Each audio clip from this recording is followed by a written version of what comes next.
Let me tell you something I have learned over decades of listening, watching, and most importantly, caring. As a doctor who has spent years walking alongside seniors in their journey through aging, I can tell you this. The desire for love, connection, and a spark of excitement does not simply vanish after a certain birthday. In fact, many women over 70 still seek the company of men, not out of loneliness or habit, but because their inner fire is very much alive. The world often forgets this truth. It wraps older women in silence, treating them as invisible, as if their days of feeling passion, joy, or thrill are behind them. But when you sit quietly with them, when you truly listen, you hear confessions that are raw, brave, and deeply human. I want to share 5 honest confessions, not just to give voice to these women, but to help others see what aging truly looks like from the inside. The first confession came from a woman named Evelyn, 74 years old, a retired school principal. She leaned in close and whispered something that stayed with me. "I still want to feel alive. I miss the butterflies." She was not talking about youthful romance or fantasy. She was describing a hunger for connection, that flutter in your chest when someone sees you, really sees you. A recent study from the University of Michigan's Institute for Social Research supports this. They found that nearly 65% of women over 70 who are not currently partnered still report wanting emotional and even romantic companionship. Evelyn was not alone. When she started dating again through a senior social group, she did not do it because she needed someone to take care of her. She did it because being wanted reminded her she still mattered. Then there was Lila, 78, who lost her husband a decade ago. Her confession was quiet but powerful. "I didn't just lose a husband, I lost touch. That everyday intimacy, a shoulder, a hand, a voice that was just for me." Science backs this up. Touch, even in old age, is linked to emotional health. A study from the University of Chicago found that affectionate physical contact can reduce cortisol levels and boost oxytocin, even in people over 70. These are not just hormones. They are chemical messages that tell the body, you are safe, you are loved. Lila began seeing someone from her community choir. They sit close, they hold hands, they talk about books and birds and their grandkids. It is not always about sexual excitement. Often it is about feeling connected in a world that moves faster than you can keep up with. That is real. That is healing. Now let me tell you about Dorothy. She is 81, sharp as ever, an artist and a grandmother of 7. She told me with a bit of a grin, "I want adventure. A little mystery. Someone who brings something new into my life." This took me by surprise, not because I doubted her, but because society rarely allows women her age to be curious or playful. But curiosity does not retire. A survey conducted by AARP in collaboration with National Geographic showed that over 50% of women over 75 still express interest in romantic or social exploration. They want someone to talk to, travel with, laugh with. Dorothy began seeing a widower she met at a gallery opening. They go dancing once a month. She paints him sometimes. "He looks at me like I'm a whole story," she told me once. "Not just an old lady." That line still stirs something in me. There was also Joan, 76, who confessed something deeply vulnerable. "Sometimes I just want someone to tell me I'm beautiful." For many women, aging comes with a sharp loss of being seen. Mirrors reflect time. The world stops complimenting. Doors stop being held. And yet the longing to be admired does not fade. A longitudinal study published in the Journals of Gerontology found that the desire for validation and appreciation remains consistent into later life. Joan met someone online. It was not a perfect match, but he called her elegant. He admired her laugh. She said it gave her something she didn't realize she'd been craving. Not vanity, but visibility. To be told that she still holds worth, that her spirit shines through the wrinkles. And finally, let me share the words of Margaret. She is 79, a retired nurse who cared for others all her life. She said, "Now I want to be taken care of, not out of need, but out of choice." Her words struck a chord. Margaret was fiercely independent. She lived alone, managed her own health, but she longed for someone to check on her, to ask how she slept, to make a cup of tea, to share quiet mornings. Emotional companionship, as research from Stanford University has shown, greatly improves longevity and quality of life in older women. Seniors in committed partnerships, even without cohabitation, report better sleep, lower blood pressure, and reduced cognitive decline. Margaret found companionship with an old friend from nursing school. They now have what she calls a soft arrangement. They spend weekends together, talk on the phone every evening. They share comfort, memory, and care. Each of these stories reveals something we often forget. Women over 70 are not fading into silence. They are not just waiting for the sunset. They are reaching, hoping, risking. They are searching for joy in small conversations and warm glances. The science agrees. The emotional needs of seniors do not vanish. In fact, they become more refined, more meaningful, more urgent. In a society obsessed with youth, we miss the rich and deep love that grows in older hearts. As a doctor, I have seen how isolation can affect health more severely than smoking or obesity. The National Institute on Aging highlights how loneliness and lack of emotional connection lead to higher rates of dementia, depression, and even death. Yet women like Evelyn, Lila, Dorothy, Joan, and Margaret are writing their own prescriptions. They are saying yes to phone calls, yes to lunch dates, yes to intimacy, however it looks at their age. That is not weakness, that is wisdom. Now you may ask, isn't it risky? What if they get hurt? Of course it is risky. Love is always a little risky. But do you know what is riskier? Giving up on feeling, shutting down the parts of ourselves that still long to give and receive care. Women over 70 are not just seeking men for companionship. They are seeking reminders that they are still worthy of tenderness, that their stories are still being written, that their hearts still have a rhythm that someone else can hear. They are brave, they are vulnerable, and they are not ashamed. The desire for excitement in connection in later life is not just real, it is sacred. And as a society, we owe it to them to stop shaming, start listening, and begin celebrating the fullness of what it means to be human for a lifetime. What I see in these women is not desperation. It is not weakness. It is strength born from experience.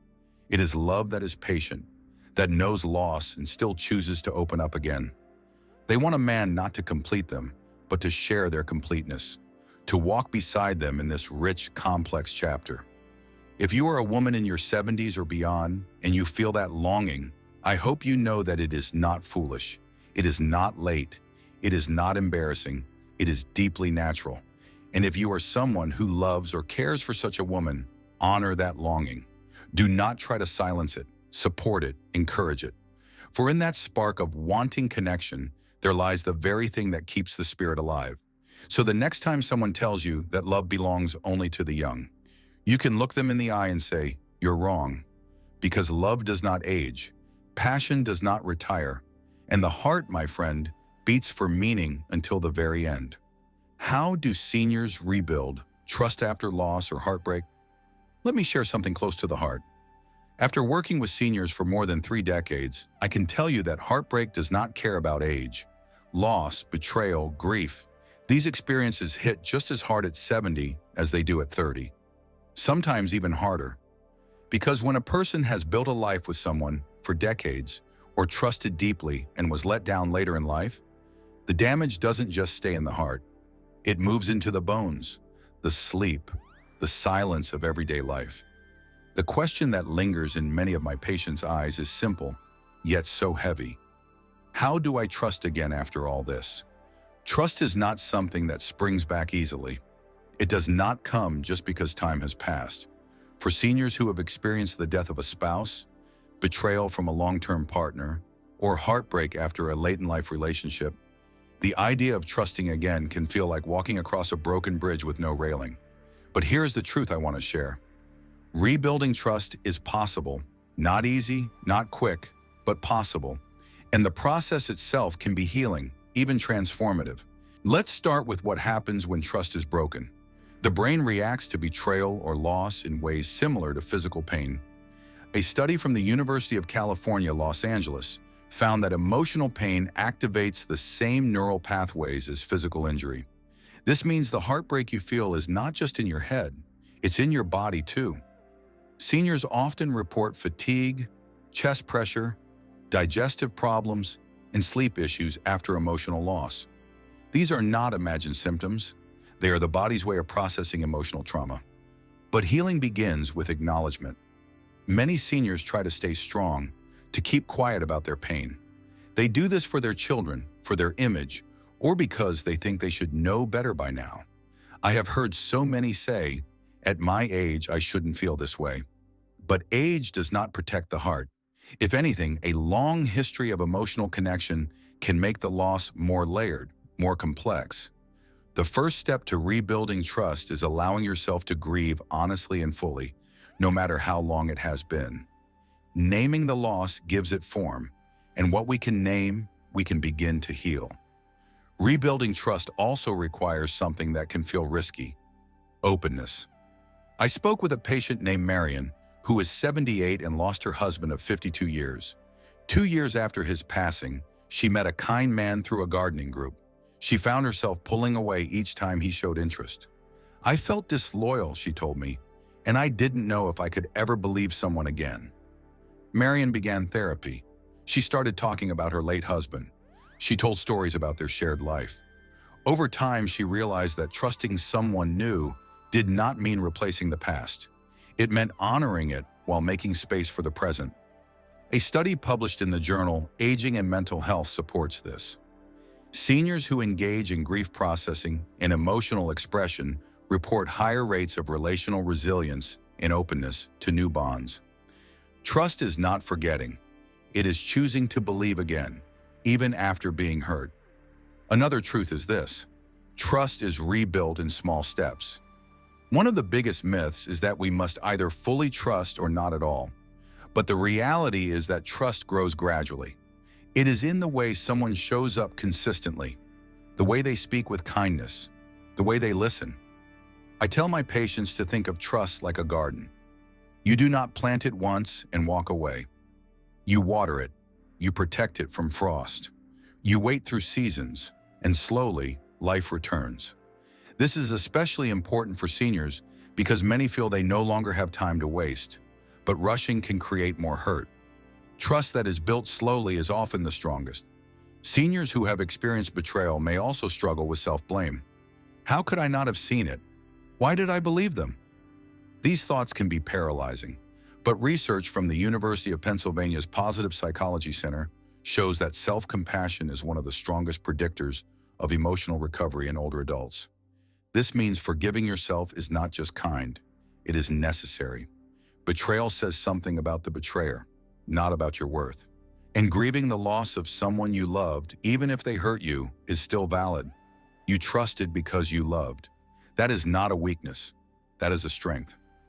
One powerful way to rebuild trust is through meaningful connection with others, even outside romantic relationships.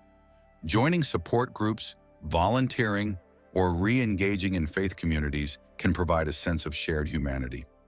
The National Institute on Aging reports that seniors who participate in emotionally meaningful social activities experience a reduction in stress markers and increased feelings of safety and hope.